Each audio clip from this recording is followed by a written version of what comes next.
Um, so who, just kind of show of hands, who has the book and has read the first two chapters so far?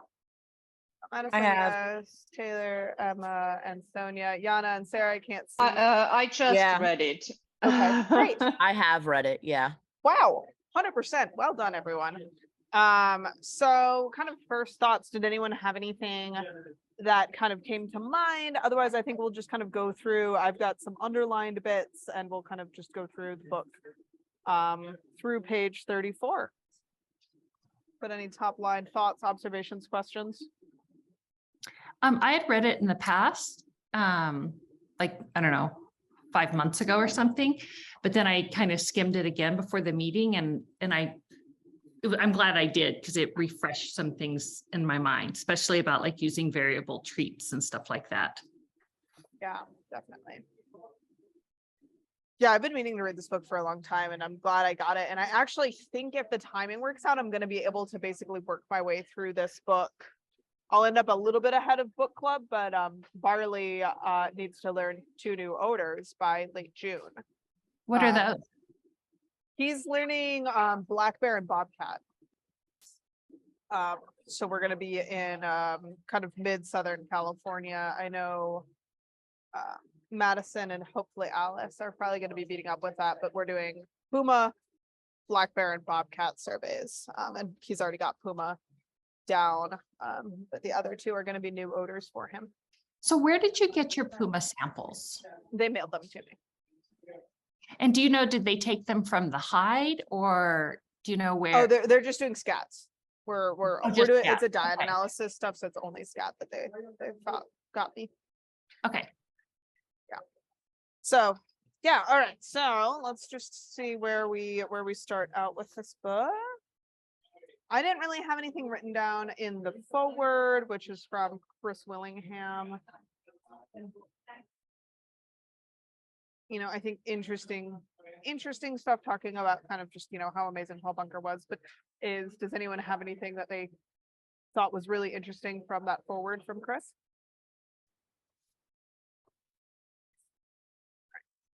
Onwards to the background and introduction. The only thing I underline, and this is on page 7 as a good reminder, is that it, quote, may be a good idea to read through the contents of this book, making notes as you read through, then get all of the required equipment together and kind of follow it through as a workbook. I thought that was a really good little reminder for us as we go. I know I personally have a tendency to get ideas and jump right into them right away, which does not necessarily make me the world's best dog trainer. And it's always good for me to reread books from folks like Paul, who are so much better at these like progression plans and really good clean training. All right, so through page 7, does anyone have anything underlined, anything that came up? Or really just through the end of the introduction?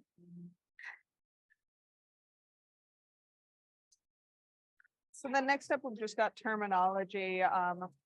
I didn't really have anything here. Did anyone have any of the terminologies that they hadn't heard of before that were kind of different from what they understood or that they didn't understand based on what Paul has written here?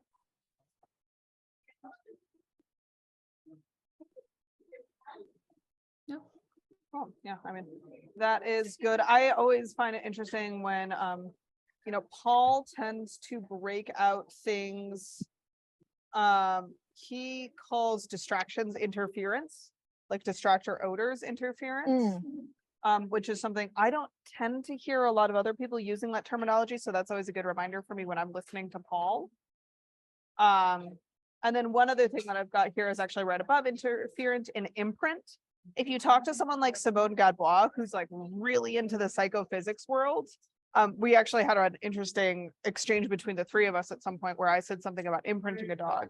And Dr. Gadbois was like, no, you only imprint like baby puppies. Like that's a very specific process that's actually separate from teaching a dog a target odor.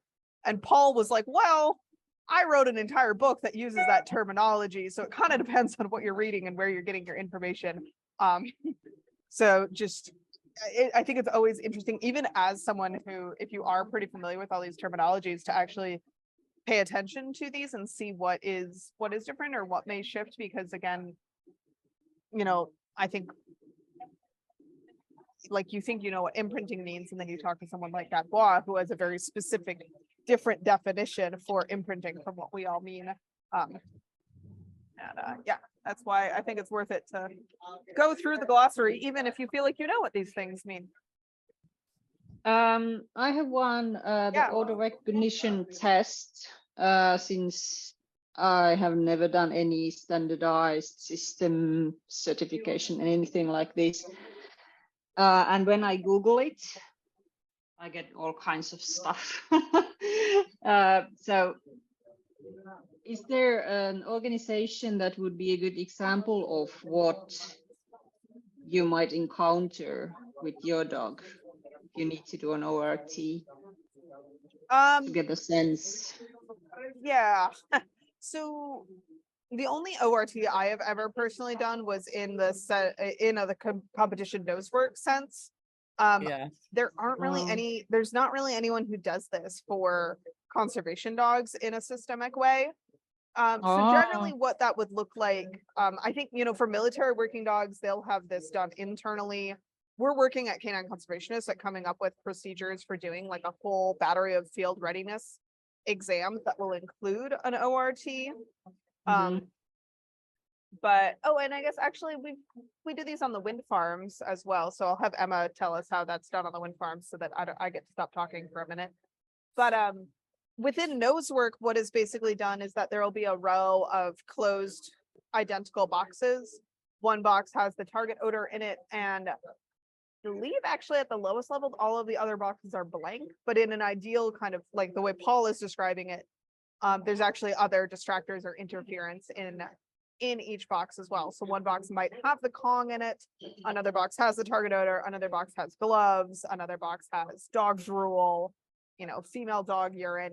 You can make these as difficult or easy as you would like. Again, the simplest version would be like target odor and then everything else is blank. I think the spotted lanternflies, they talked about doing that for the study as well. They're having like a standardized ORT, but I think they said they're basing theirs off of NACSW kind of structure like. Yeah, that makes sense. And Taylor just dropped into the chat as well that one of the things to know, particularly for ORTs, and we ran into this when we were teaching the course last winter or last summer, you do need to teach the dogs how to do the lineup and how to do that as a separate skill before you throw the ORT at them. When I went to go just like film a demo video for our class on how to do an ORT, and it took me like 6 times to get the video right because Barley just went and alerted to every single box down the line. And it's not because he doesn't know his target odor. It's because we hadn't like reminded him how to do a lineup. He hadn't done a lineup for probably 2 years at that point.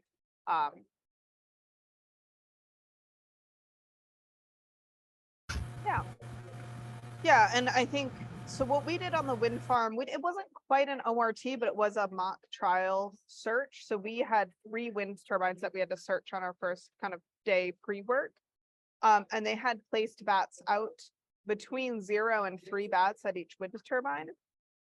With I think they told us that at least 1 turbine was going to be blank. And then we had to go out, and I can't remember exactly what their criteria was, but you had to have fewer than some amount of false alerts and higher than some amount of correct alerts in order to kind of be signed off on as ready to go. So that's not quite an ORT, but that would be another way to kind of do it, where you do have a full mock search with placed targets out. They didn't place distractors out, but that's something that like I would personally recommend. I have definitely found that my dogs can and do ignore things like gloves in a lineup. But Barley in particular needs to be reminded every so often that if you're doing an area search, that still doesn't count. So they can be kind of context specific, and that's always one of the problems with stuff like an ORT. Is it's one thing when a dog has 6 things that they need to check and they need to just find the right one and they need to find the most correct one. That's a pretty different task than actually going out and doing an area search and still being kind of correct. So it's a starting point. I think it's a really good baseline to make sure that a dog is kind of ready for that next step, but it shouldn't be the last check that you're doing before you go out and do a full search. And I actually really like what West did as well, where they had, I think it's really important to make sure that you know what it looks like and that you can properly declare an area clean, that there is nothing there. And that is something you could do in an ORT as well, in kind of a lineup setup, where you could do multiple runs through a lineup and, you know, some number of those are blank. But yeah. Any other questions? Yeah, I didn't realize that was like considered an ORT. I assumed that was part of the field readiness process. Yeah, I mean, it's a readiness test that ensures that the dog is able to find their target odor in context. Sure. Yeah. So, you know, it's not really an ORT. It's more of a full search. But it is just kind of another example of a way that it's been done. Okay, so Sonia asked that I mentioned that dogs need to be taught how to do the lineup prior to adding odor. So no, it's not prior to adding the odor, but I would make sure that before I'm like, okay, we are going into our ORT and this is our official result of whether or not my dog can find his target odor, that I've practiced doing the search lineups separately from that.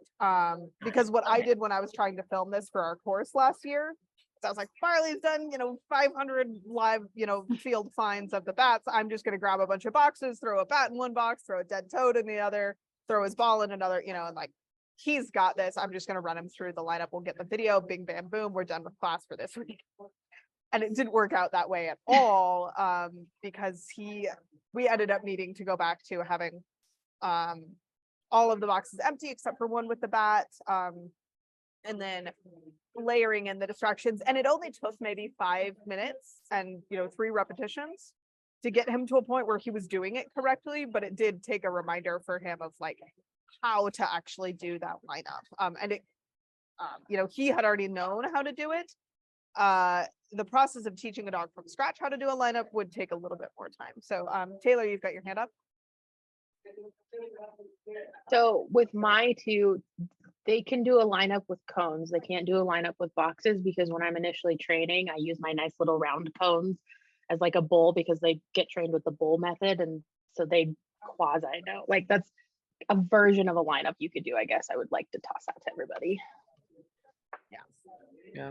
I just think it is kind of wild though, how they do kind of search different. It's funny because I go back to when I first started with Buck, he started only on boxes and then he got to, like more branched out, hides everywhere and area searches. And then like, if you just try to go back to boxes and you're like, these are the basics, this is easy. And they like skip over, they do stupid things. And you're just like, oh, nope, we definitely need to practice with our boxes again.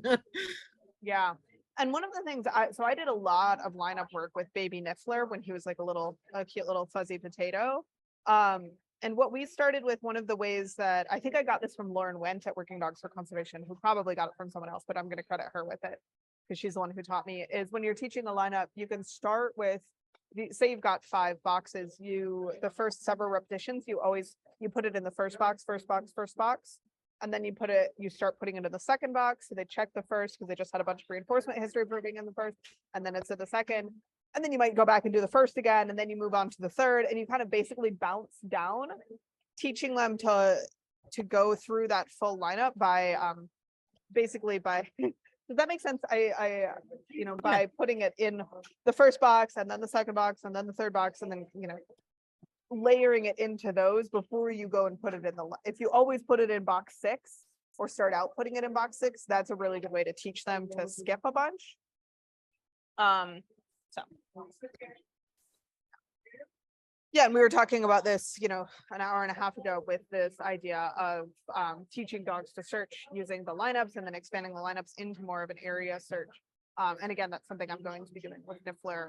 So I'm going to be revisiting a lot of box work and lineup practice for both of my dogs for a variety of reasons. It's something that, like, even though it's not super relevant to the field, it can be a really useful checkpoint and foundation along the way. All right. So now let me find my page again. So next up we've got, actually there was another. All right, so now we've got our chapter 1 that is mostly, kind of reminders about training the dog in front of you, how the book is structured. And then a really nice little progression. Let's see, we've got it set to blur the background, so I don't know if that's going to come up. But a nice little progression plan, kind of reminding us what days might look like, as far as, day 1 being less than 1 and 2, day 2 being less than 3, and then moving on forward. With basically each lesson is expected to be completed in about a day. Lesson 7 takes 2 days. Interestingly, it looks like lesson 3 also takes 2, but then you do lesson 5 also on day 3. Yeah, there's a couple like little things in there. I'm not sure why you cover lesson 4 before you cover lesson 5, but you do. And now we get on to our equipment and events. Did anyone have anything kind of up Well, to page I 15 that came up to them? I want to talk about the lessons and training, and it was evident to me that when he's training a dog, he's devoting a lot of time during the day, because if you look at the actual lessons, it gives you an indication of how many times you should do a certain exercise and how many minutes each time. And that adds up to a lot of time. And if you're using food for a reinforcer, I would think that your dog's entire day's worth of food is going to be used in training, or your dog is going to get fat. Yes. But, I can't devote that much time. So I have to just say, okay, imprint your dog in 2 weeks if you don't have anything else to do, but maybe 2 months if you live a normal life. Yes, that is something I've definitely noticed with both, with Paul and with a couple other of these sorts of books, is because they are, this is his entire job. And he's this book it's not super duper specific, but you would think that a lot of the audience that is buying this book are maybe like police handlers or something like that, where it is kind of their job and they're getting paid for specific amounts of time to do this with their dog. I've only personally actually gone through, I haven't read ahead in the book yet, so I've only done that first toy assessment practice, and I didn't find that took too long with my dogs, but it'll be interesting to see as we kind of continue going through this book how long it feels like everything is taking.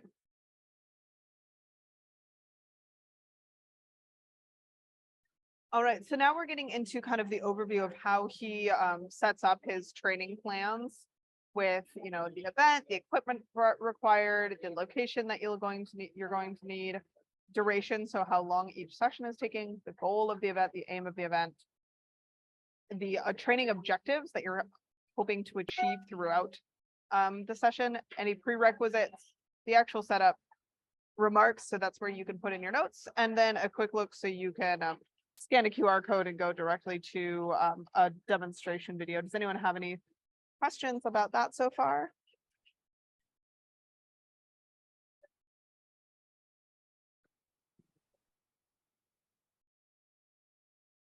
And that is more or less chapter 1, other than a reminder of things that we might need to have on hand for the rest of this book, which is going to be a clicker, a Kong, pill bottle lid, treats, gloves, storage containers of some sort, and scent containers, which could be mason jars, spice shakers, glats, salt shakers, or tads. And again, I think it's a good idea to go ahead and start gathering these things now if you don't have them on hand, so that you can work through things on time. And now we're going into chapter 2. So anything else on chapter 1? I looked into those pads and man, they're expensive, but very cool. You can like bury your odor in sand, like in whatever substrate, and it won't get into it. And you can have liquid in it and it won't get out. Yeah, they're very cool. Very cool. But like if you need multiple, they're like $65 a pop. So it's like, yeah. And if you have to be like, well, I need to have 5 because whatever, it's like, okay. We don't yet have any tads on hand for canine conservationists. They're one of those things that like we might get one day, but I think we're kind of waiting for a project that requires them where we can build them to a client. Right. Yeah. And the steel wire gauze over the mason jar with the mason jar screwed on without the interior lid thing seems to be just fine. Yeah, I also personally, I've used a lot of loose leaf tea balls. Work pretty darn well for putting Oh, your target okay. odor inside. And I really like Nice. those because they come with a little string on them. So you can then fling them really easily to get them into the woods, and then the dog can't track you all the way to it. Oh, nice. Yeah. I hole punched old Altoid cans. Yep. Like the little metal tins. Just cut some holes in those and called it a day.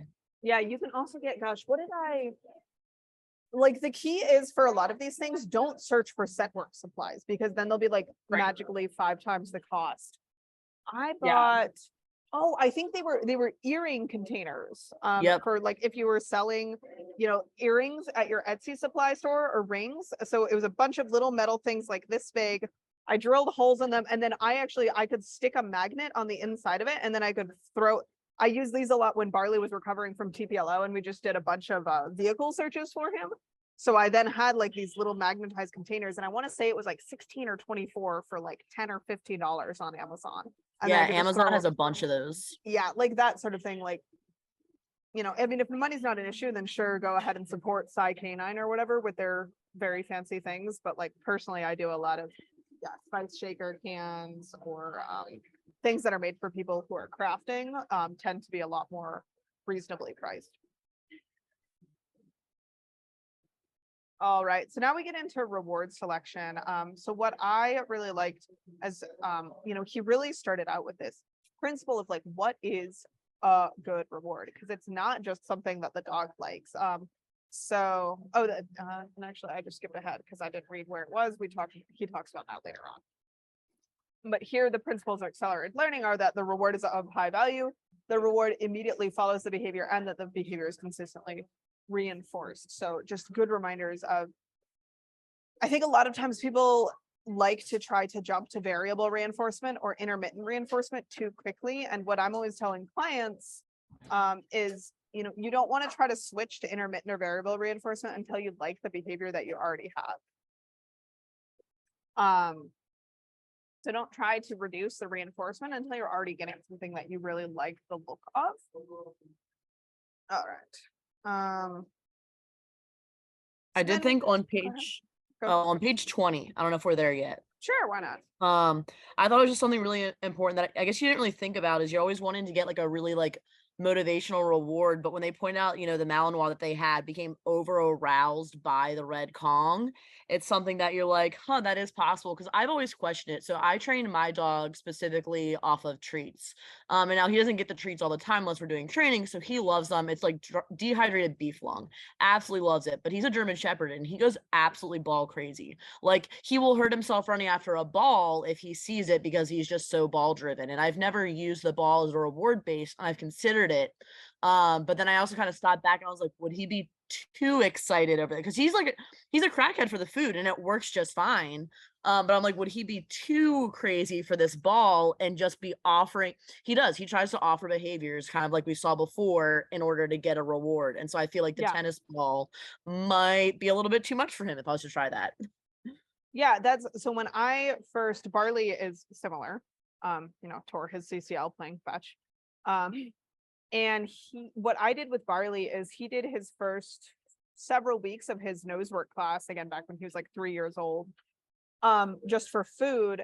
And then I was talking to the instructor and she was like, we absolutely want like the highest value reward. We want like the best thing for this dog. And I was like, he's a toy guy. So, and she had never worked with toy dogs before. And she told me, bring in his highest value toy to class next week. And luckily I did have an instructor who listened to me, and I was like,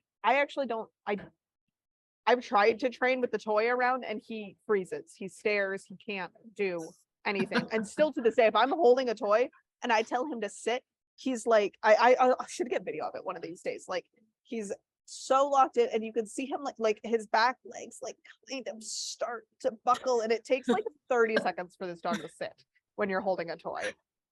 And that's very typical of a border collie. If he was a Mal, he'd probably be screaming at me or biting me. So one of the reasons I like border collies, they tend to freeze and stare instead of scream and bite. We also get screaming and biting sometimes. Anyway, so with my very first nose work class, I started out by bringing in his lowest value toy, which was like a plushy toy that didn't have a squeaker inside. And we used that for a couple weeks. And then basically we were able to ratchet up the arousal of the toy or the excitement or the value of the toy. And Sarah Stremming talks about this in her podcast, Cog Dog Radio. You know, we use toys and toy play for dogs that really like toys and toy play as a way to build enthusiasm and speed, but they are not generally a good way to teach precision. So I personally, even when I'm like imprinting barley on a new odor at this level of experience, I start out with food and clickers to build that precision and really get what I like. And then I layer the toys back in once he's doing area searches. Because yeah, like we can't use toys with him and expect him to be able to learn. But then once I want to layer in that speed and enthusiasm, then yeah, the toys are really, really useful. And we have the same problem at agility. Like if I pull out the toy when I was trying to work on his weave poles, he, you know, it didn't matter what the barrier was, he was hopping out of it and then trying to go for the toy in my hands. Until he really understood what the weave poles looked like, or, you know, he was flying off the dog walk, you know, whatever it was. It was all very dangerous and undesirable behavior. So I think that's a really important thing to remember. So, yeah, thanks for pointing that out, Sarah. All right.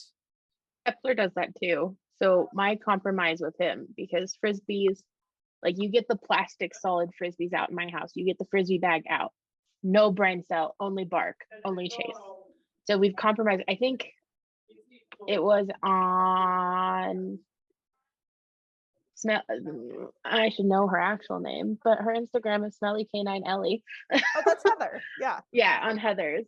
She posted Ellie and she had like one of those rough wear frisbees. And that's our compromise with Kepler. He still gets crazy about it, but he has brain cells and we can tug with it. So it's not a complete loss. Yeah. Oh, that's funny. My dogs are the exact opposite. That rough wear frisbee is like, which we'll get into in a second, actually. All right. So now we're getting into hierarchy of rewards. I think this is really self-explanatory as far as, you know, we're going to have a jackpot. We're going to have something a little bit less exciting and something that's a little bit less exciting. And then he gets into variable reward delivery where you're varying what the dog is getting. And I believe so the dog always gets something when they're making the right choice, but it varies a little bit. And then what you know, what he talks about is the second or third in the hierarchy comes out more often than the jackpot reward, which is saved for an excellent job and is used sparingly.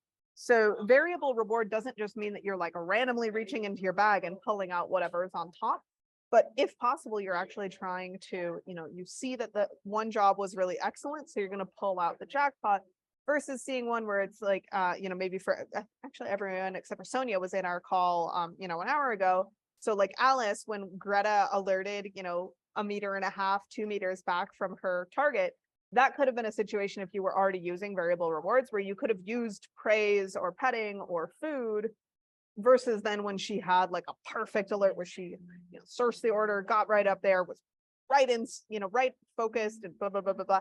Then you can pull a jackpot reward.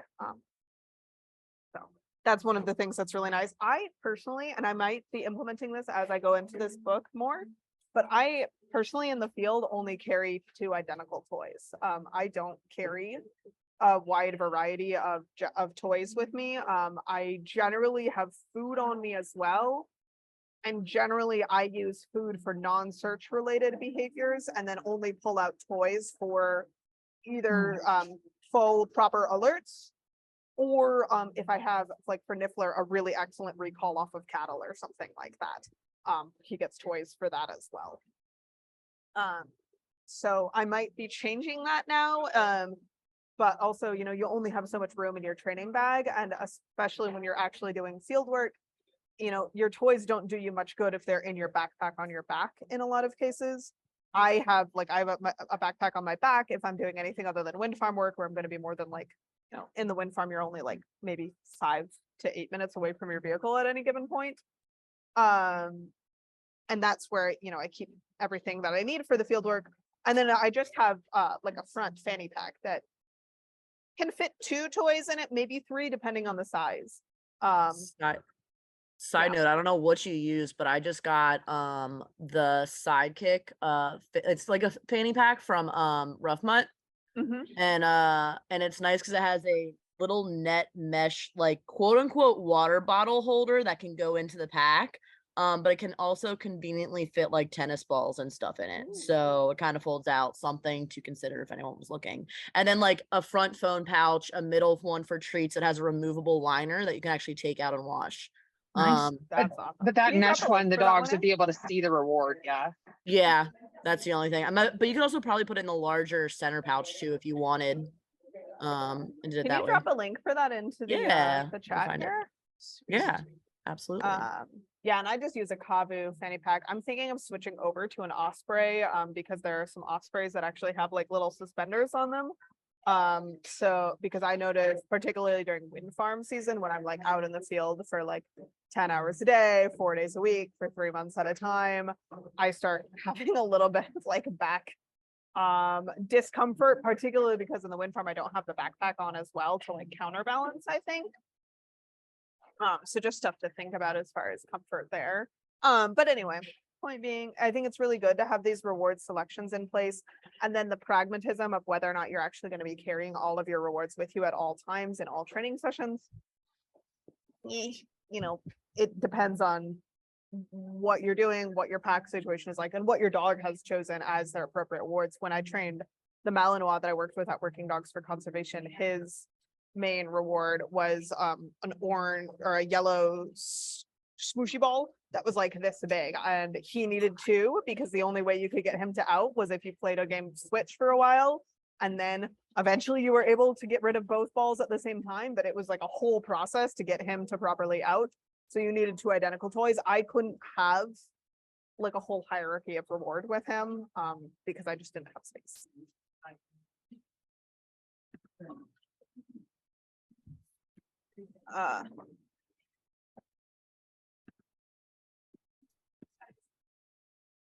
Just taking a couple notes, and now we get into why variable reward is effective. Does anyone have anything that they want to get into in that, or is that something that was pretty familiar with most people?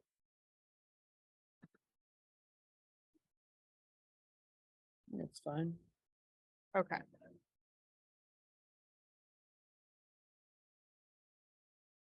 On the subject of the fanny packs, I would love to post or have someone post in the Facebook group to see, which ones people are using, because I need to get a larger one to carry more. But yeah, I'm glad these suggestions from Sarah and Taylor. But yeah, love to see what else everybody else is using. Okay. I'm gonna make a note of doing that on Facebook. Mine's not perfect. I just have a training vest. And so there's treats in the front and toys in the back. I can fit like 2 large tubs in there, no problem. So there's a lot of space, but like in hot weather, it's just like a lot to wear. And then so I have a skirt as an alternative. Yeah, I mean, it's not perfect, I think, because it makes me really bulky. So like if I were to like be trying to go through forest or anything like that, like and like brush and stuff, it would probably be problematic. I don't know. Yeah, it'd be good to know what people are using and what works about it and what doesn't work. Like you just said, like the vest is awesome, but it can get hot, Yeah, I had one of those Herta vests for a while and was so excited about it, and then never used it because it does not breathe. It's probably great in Scandinavia, which is where Herta is based. It's a little bit, colder and wetter for more of the year, but Ooh, the aprons with big pockets. Literally, I had one of those made, like the Home Depot aprons that you can just tie around your waist that have the 3 pockets. If you're going for something really basic, they work. nice. Yeah. All right. So now we're getting into reward selection. So I loved, this is what I jumped the gun on a little bit earlier, talking about the toy selection and factors you need to consider. So, step 1 is the toy safe for the dog. And, remembering that like tennis balls, no matter how much a dog likes them, can actually be dangerous.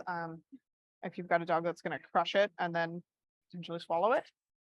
Is it convenient for your training is another good reminder. I like the story here of using a Kong rubber ball and then having it, slop away into the river and sink. replaceable. That was actually a problem I had with Jax, the Malinois. I think I've told this story in Patreon before, but once I was training with him and practicing his switch and practicing his out after field work. And we just had 2 of these identical giant yellow balls on a rope. And we had like, I don't know where the balls had been purchased, but we had custom made them with the rope and everything. There was only 2 in, in the whole world that were exactly like this. And I flung one and it went up onto the roof of the hotel. And I ended up managing to convince the hotel manager to like let me get a ladder and like go up on top and go get it back. But would not have been very convenient. And had it actually been like truly lost, we would have been in really deep trouble with this particular dog, again, because he was not a dog that we could just switch over his reward very easily. And it wasn't because he would work for other rewards, but it was because we wouldn't be able to get them back.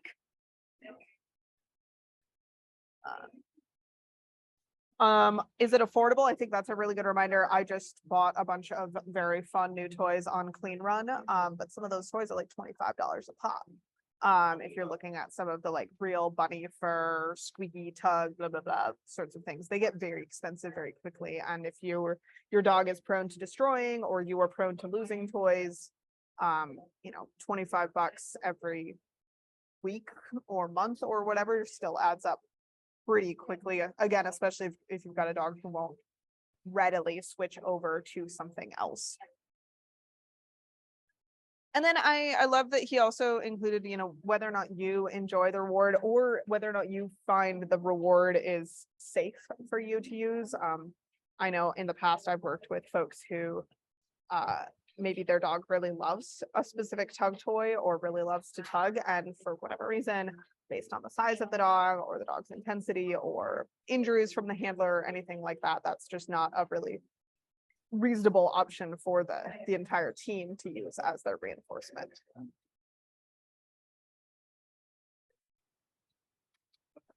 Right. Anything else as far as reward selection goes before we get into how to actually do the assessment? I have comments on that as far as like during the assessment, but I think we'll probably get to that after we do when we're actually discussing how the assessment went. Okay.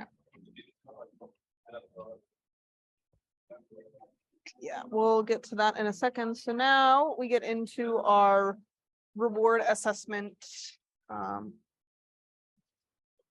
So the only thing I had underlined in this section was that we are not trying to assess the dog's environmental soundness. We're focused on its reward selection only. That's something I see a lot of times with our students, where we say that we're going to go out and do one thing with a specific goal, and then they want to throw in, all sorts of other distractors or environmental things. And it's just a really good reminder. And I'm really glad he put that in there, that, hey, right now we're just trying to figure out what toys the dog likes. We're not trying to figure out if the dog will play tug while there's a helicopter circling overhead or whatever it is. All right. So kind of show of hands, who actually went through and did the reward selection with their dogs? Cool. Did anyone have anything that were you surprised by what your dog ended up picking, or were your guesses and predictions more or less in line with what the dog ended up doing? Well, Bruce is like a ball dog through and through. So the Chuck It orange ball, even without the launcher, which it's the launcher that makes it a high value thing, but now he associates it.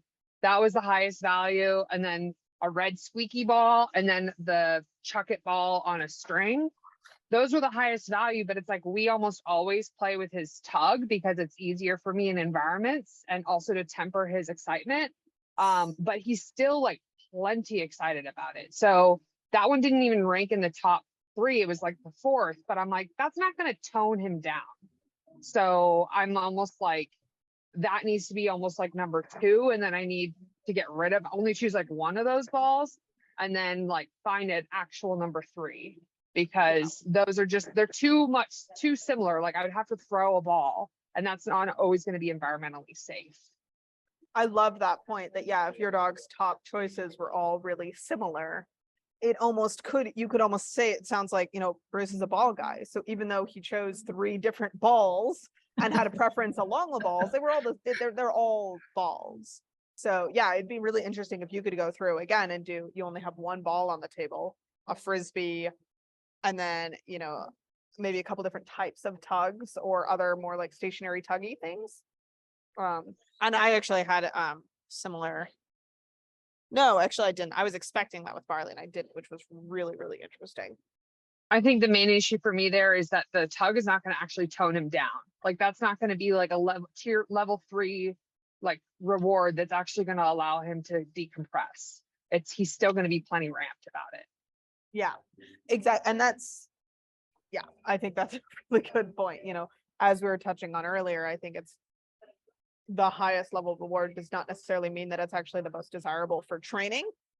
And if you're talking about 3 balls that are all depending on your search environment, each of those balls is going to have the same issue as well. It's good to kind of know what you can bump to that actually has different qualities.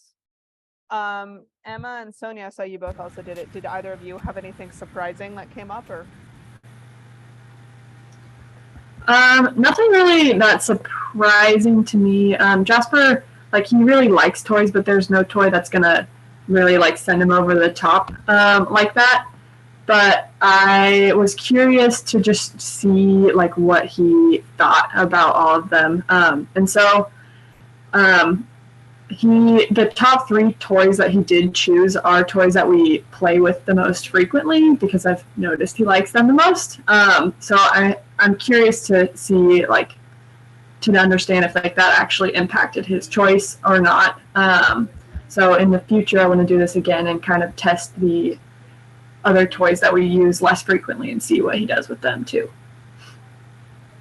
Yeah, that's such a good point. And Paul talks about this in the book as well, redo these assessments every so often, because with Barley, I was again very surprised by Barley's results, and it seemed to me that he was actually going for novelty.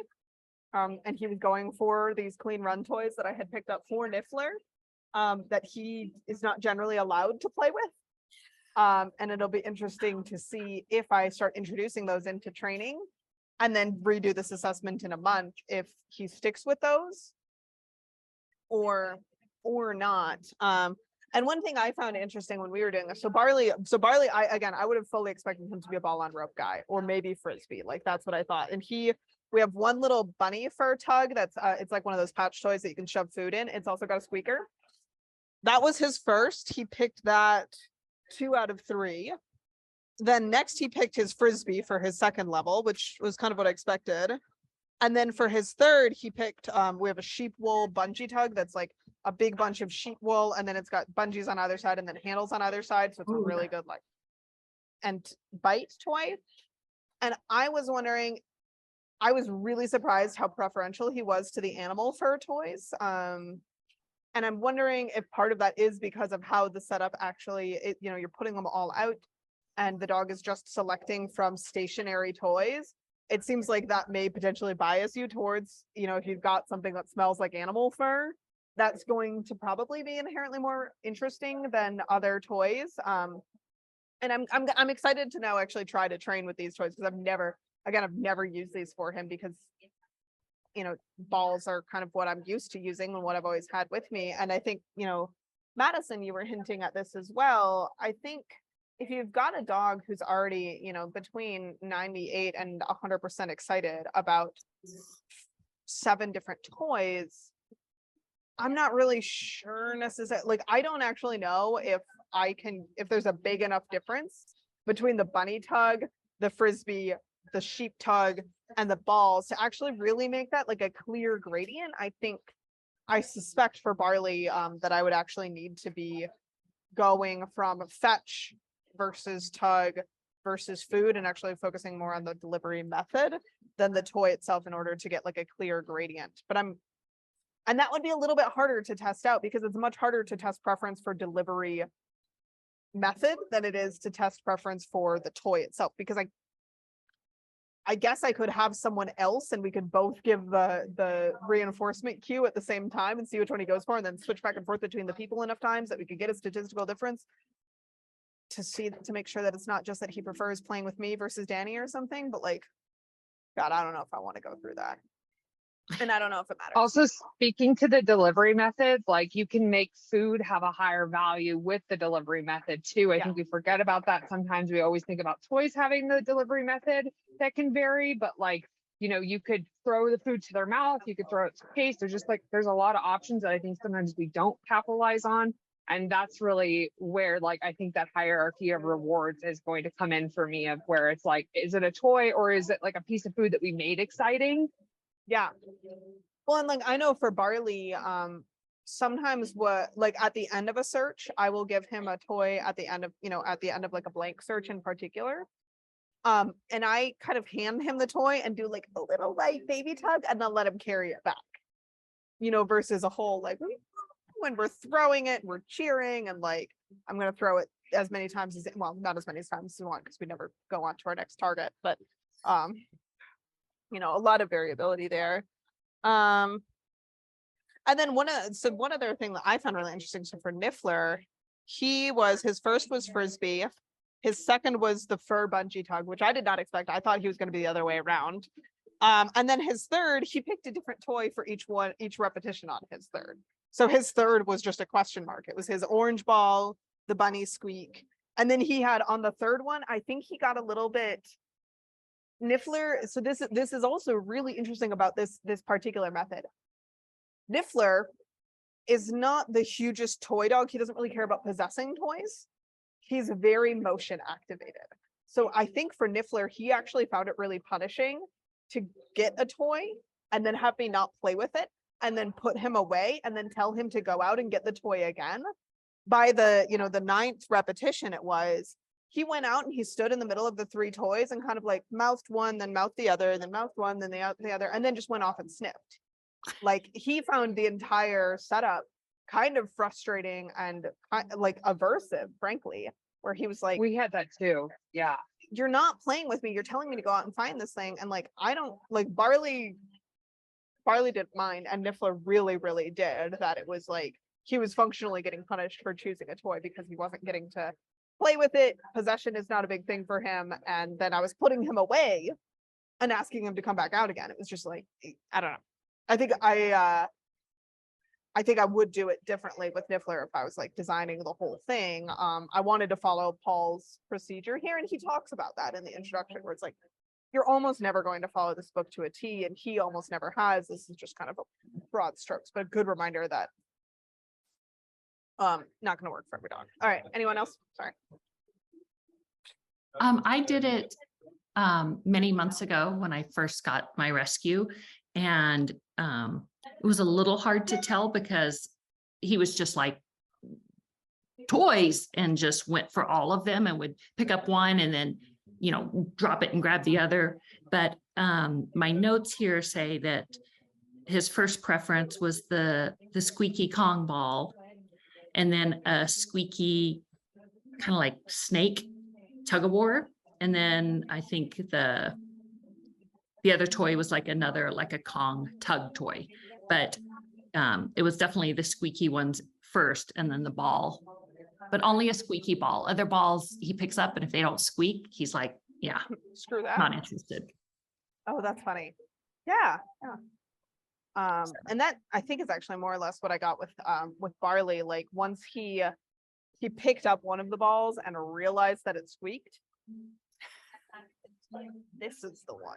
And same with the bunny fur tug. I think he kind of nosed a couple different toys, and then once he realized that that one was like furry and squeaky, we went for it. Which, yeah, I think sometimes like I underestimate how much the squeak matters for dogs. Yeah, once the Kong loses its squeak, the ball is worthless here. My dog loves like tennis balls by himself. He literally found one the other day and just like destroyed it just because he chomps on things. He doesn't destroy things like shredding. Like I've had the same stuffed animal for him for 3.5 years, and he's a German Shepherd, but he just like sits there and crunches on it. But I don't have squeaky balls in my house because my dog would drive me absolutely insane if he had squeakers. Yeah. I know that. I'm curious, Kayla, you mentioned the like the sheep wool bungee toy. Because I feel like sometimes the tug of war toys, at least the ones I have, are so hard on their mouth. Do you remember where you found that? I mean, I just Yeah. Googled it and I saw a bunch on Etsy, but you said it has bungees on both ends? Yeah, mine was from cleanrun.com. Okay. They have an absolutely overwhelming number of toys. It's terrifying. It's very expensive and very fun. I mean, you can choose between rabbit, sheep, buffalo, like two handles, two bungees, whether or not there's a toy, a tennis ball attached as well, whether or not there's a pouch for food. Like it's crazy. What you can go into on Clean Run. And one big thing that I will put out, especially for the sheep wool, I've noticed that is a toy that like absolutely has to go away when we're not training, because the dogs really want to dissect it. So it's exciting, but definitely something that absolutely has to go away. And the only thing I don't like about that particular toy, which was number 2 for Niffler, number 3 for Barley. I'm not sure how much I'll use it, because it actually the strike area on it under that fluff is super narrow. It's probably only about this big around. So it's actually not super comfy for them to tug on. And I've noticed Niffler in particular doesn't like to strike the fur bit to tug. He likes going for the bungee, which is where my hand is. So I think for both of my dogs, they seem to prefer something that is a little bit more wedgy, a little bit bigger, like more of a bite pillow sort of thing that they can really like chomp onto, latch onto, and they've got a good place to aim. And I think, again, like that just goes back to what Paul's talking about. Just because something is the highest value for your dog doesn't necessarily make it the best possible toy. Like the sheep bungee, I really, really like it for Niffler in particular, because he needs a little bit more of that arousal in training sometimes. But it's not always the safest toy for me to use. And one thing I don't like about it as well is I like with balls on ropes that you can switch between tug and fetch within the session, or within, if you're like looking around as the dog has made a find and you're like, I can't throw a toy here, you can have them tug on that same toy, whatever you've got in your hand. That toy in particular is so light and so floofy. I've tried to throw it a couple times just like out of habit, and it just kind of like floats away like a leaf. Very disappointing for the dogs. Do you think there's ever something to be said against like having to build up a reward? And so what I mean is, like I was telling you, I'd like to have the variability between, food rewards, which obviously he has and he likes, and then toys, and he's ball driven. And he'll bring me like stuffed animals, he'll bring me tugs, but he doesn't really tug. He likes them and he'll tug like once or twice, and then he's like, okay, now throw it. And like I said, he kind of tends to hurt himself if I repeatedly throw things. He doesn't look where he's going. He's clumsy over his own legs, and he'll hurt himself. And so I feel like I could build up a tug drive in him, but it's still never going to be quite the same as his like fetch or ball drive. But once again, that's not going to be the safest reward for him out and about. Yeah, I think it's definitely possible. I'm gonna drop in a podcast from Hannah Brannigan that yes, talks please. about teaching a foodie dog to tug. I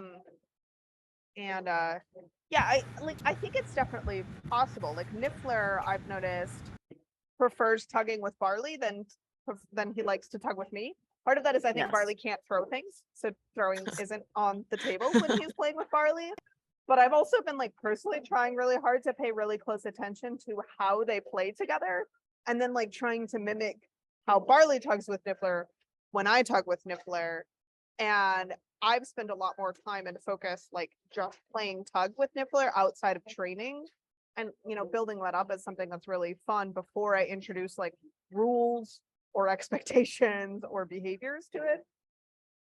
I think it's definitely possible. Sonia, I saw you just asked about those squeaky toys. I'm gonna actually pull up or like balls on rope. Balls on ropes. Let me just drop in the page from Clean Run. Does anyone else have it while I'm finding this? Talk amongst yourselves. I keep meaning to buy the jute balls that are like they're the tug feel, but they're a ball and they're on a string. I keep meaning to get those. Okay, so here is all of Clean Run's fetchable toys. So you'll see if you kind of scroll down on this page, there's some bumpers on ropes. Those are fun. And then you've got the fling thing, the Kong squeaker ball, the N-gauge squeaker ball. That's the one that Barley and Dippler both had just got and really, really like. I And then can't there's the seem one to open that. with the handle and then the Nero ball. I think the big thing I really like about those N-gauge squeaker balls that are kind of in the middle 3 rows down, that handle is super comfy for me. That Nero ball that's just to the right of it, Hold those on, I really, can't. really narrow things are so uncomfortable. Sorry, so you're saying? Well, when I click on the link, for me, it becomes a download and I can't, so I'm going on to Oh, clean room. remove. That's because I want to had follow a along typo. with you. Sorry, I had a So- typo in there. That's okay. So tugs and toys. Here we go. That should work. Yes. Yes. Okay. So Oh. yeah, as I said, if you just kind of scroll down and you see the Nero ball, it's an orange ball with a really skinny blue rope on it. Yes. That skinny blue rope is great if all you want to do is use the rope to fling the ball, but if you're going to be tugging on it at all, it hurts quite a bit. So I would recommend avoiding that toy if you're going to be tugging and going with more of those N-gauge squeaker balls. I'll drop in the link for this is the one that my guys just got. Oh, That nice. they Okay. both really, really like. My dog plays tug really hard, like, with every bit of his body strength jerking back and forth and trying to find something that works for both of us. Yeah. I think the bungees can be nice for that. I've also found Dippler really prefers playing tug with bungees because it lets him, like, there's more natural give to it. So he can kind of, no matter what I'm doing, he can get a little bit more out of it or a little bit less out of it. And it's not like he's hitting like a hard stop on that toy, which he doesn't really like as far as the fight. He wants to get a little bit every time he pulls. He doesn't want to like hit like a hard stop at the end of the tug. Cool. Thank you. Have any of you guys use like the polar rings, the foam rings? Yeah. My dogs really like playing with that between the two of them. Nice. Yeah, I think that is on my to purchase list because Jasper loves that that hard foamy rubbery type of feel. And he also freaking loves Frisbee. So I think it would be like the perfect mashup. Yeah. Yeah, exactly. And then I'm gonna just drop in some of the other toys that I just got my guys. And again, here's the bunny pocket tug that both of my guys really liked. And this is the one that shocked me that Barley liked more. And then that 2-handle squeaker thingy. Let me find that. They're so funny, right? God, there's just so many. It's so overwhelming.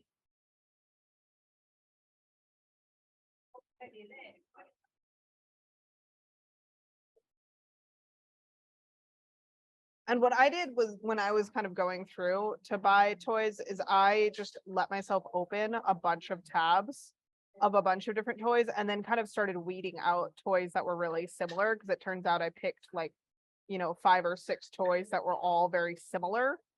And then just kind of picked one from each category to buy for my dogs and then kind of see which ones they liked best. Okay, I'm not finding the one that I was looking for, but this is one that my dogs liked so much that they broke it in a month. Where is that wool one? I really want to find the.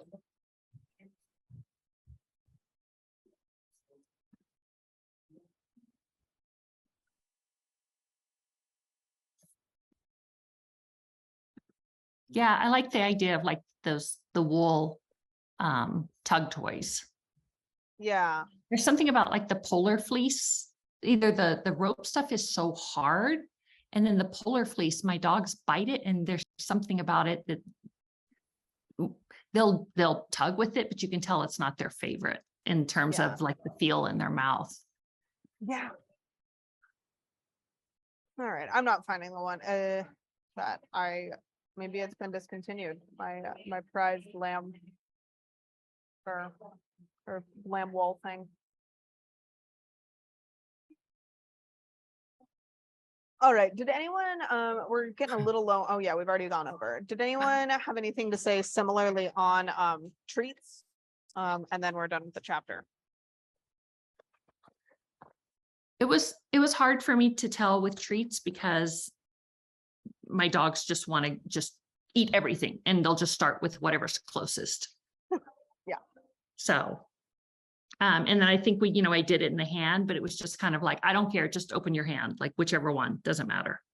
Yeah. I made a list, but I don't necessarily believe that chicken ranks higher than brisket or hot dogs or cheese. I think they all rank really high. Yeah, I mean, and I think that kind of is similar to what Madison was saying with Bruce, where it's like, to some degree, if it's really hard to tell the difference, then there's not a clear difference and it doesn't matter.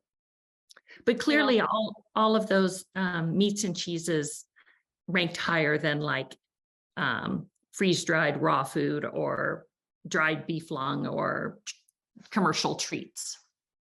Yeah, and so for your guys, it might make more sense to compare kind of those three categories and just kind of figure out whether like Zooks versus Ziwi Peak or like Ziwi Peak versus freeze-dried cheese, like where those fall, and then kind of assume that like all of the fresh softies are in the same category. And that's Right. what I would expect with my dogs as well. Like, I don't think I would get very clear or consistent results if I tried to ask Farley to choose between cheese and ham.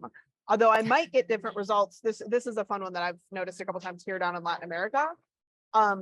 Very specific, different weird types of cheese will get different responses than like cheddar. Like if I offer them like brie or like the really hard queso duro that you get down in Latin America, that's a very it's another like very sour hard cheese. That's much lower ranked for my guys than like cheddar or mozzarella. Interesting. I think the biggest I'm problem not rich enough to train my dogs with brie anyway, so it doesn't really matter. But it's interesting for science. the biggest thing I had about this protocol is that like if you allow the dogs to investigate both hands before being like, let's see what they think, I want to make sure they smell both. And then they were technically unsuccessful at receiving a reward at one, but then they investigate this one a little bit harder and then they get a reward. You've basically just rewarded them for investigating that hand. You're not really figuring out what's a higher value reward to them. So I don't know how else you would do. I think honestly, you need to mix them up between your hands. He says to keep them in each hand so that there's not a scent. He's worried about scent transfer, but I'm like that. I think that's so minimal in comparison to the behavioral like aspect of them being like, you didn't reward me there, and I was into it, but like I wanted you to see what the other one had. So then when I smelled the other one, I got really into it, and then I got a reward. So that hand gives me rewards. So yeah. You could also like let them investigate the smells first, put them behind your back, and then kind of come out open palm and just see which one they go to immediately. Yeah, I almost think the way that I would really like to do this if I wanted to get a really clear preference test would require training the dog how to do a preference test where you I can imagine actually having like 2 cups with lids of some sort, and then literally training the dog to pick which one they prefer. And again, I'm not really sure how much that matters. I think like for me with my dogs, I pretty much know I'll put all of the soft, stinky, fresh things in like one category, and then we'll have our store-bought treats, and then we have kibble. Yeah. I think if you've got a really picky dog, it might be worth kind of investigating whether they prefer salmon skin versus cheeseburger. But if for most dogs, especially, like Sonia, you've got labs, you could probably go as crazy as having like fresh meats and cheeses, kibbles, and then like carrot bits or something, if you really wanted to make a very clear difference between all of them. Right. I think this also goes back to like this hierarchy altogether is what we're trying to figure out, not really like specifically like within the toys and within the food. Like it's all part of the same picture. So like I appreciate that he's getting kind of down into the like nitty gritty of like trying to decipher that stuff. But I think really what it comes down to is like if my dog needs a high value reward, but I can't give him a toy, then I should probably give him something pretty tasty. Yeah. And not just kibble. And I think there's a lot of like gray area and room for variation within that. Definitely. And I think that's always a good reminder when we're reading books like this. I've been listening to this great podcast called If Books Could Kill. And one of the things they talk about a lot in this, it's such a good podcast. I love it. One of the things that they bring up a lot is like, hey, this book would have been a really good essay. Or like this book started as a really good essay in the Atlantic, and then it got expanded out into a book, and that's where like you get the weird bullshit in the book. And I don't think that's quite the case here, but I think sometimes like we may need to remember with really any of the books that we read for this class or for this group, occasionally we're looking at books where it's like, you know, they do need to get to like a certain page count in order for us to be willing to buy it. So sometimes that might mean like getting more nitty gritty with reward selection that is like technically necessary, just because, you know, we're paying for a book, so they want to give us something. And I'm not sure if that's the case here, but could be. Can it also be in this case, like he's saying, a bunch of dogs came, like 6 or 7, 8 dogs, and then you start to train them. You don't know the dogs. Right. You need to find out. And we live with our dogs, so we're like, yeah, I know they like this and this and this. Yeah, and it also might make sense too. I can imagine if I was training dogs at like Lockland Air Force Base, and we have our 8 types of approved treats that the military buys, and those just live in the fridge, and that's what you can go and grab for your training sessions. It might be really good to know your dog's ranking among those 8. And that's, you know, like when I worked at the Humane Society, sometimes we would have to do stuff like this to just kind of figure out, you know, like based on the treats that we have available and the fact that these dogs are on really limited timelines, so we're not necessarily able to be like, oh, I'll pick something else different when I go to the grocery store in 3 days. You know, it's different situations. All right. Well, we've already gone a little bit long. Any last thoughts before we close it out here?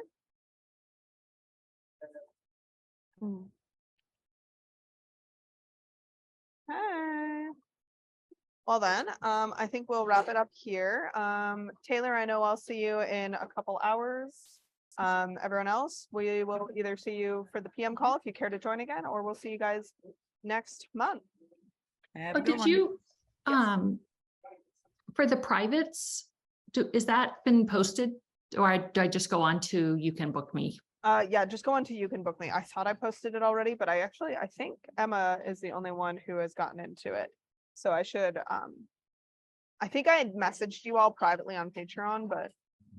Oh, I don't think I got it, but okay, cool. It's one of the things I don't like about Patreon. If you are used to deleting Patreon emails without reading them, you're probably missing lots of stuff. Actually, I don't even think I get any Patreon emails, which is weird. I must sometimes. You might have them turned off. Yeah, because I emailed Jerry, Sonia, and Megan. I know I've seen Jerry's and Emma's bookings come through, but I haven't seen Sonia and Megan. Darn. So yes, okay. Go ahead and use that. And I'm actually going to message Megan right now as well and make sure. Thank you. And yeah, we'll get you good. Sarah, I think you were about to say something as well. I don't think so. I don't know. Nope. I don't remember. Okay. Wasn't important. Cool. Well, y'all know how to reach me. And I will. I'll schedule a post on Facebook talking about fanny packs later on. All right. Have a good one, guys.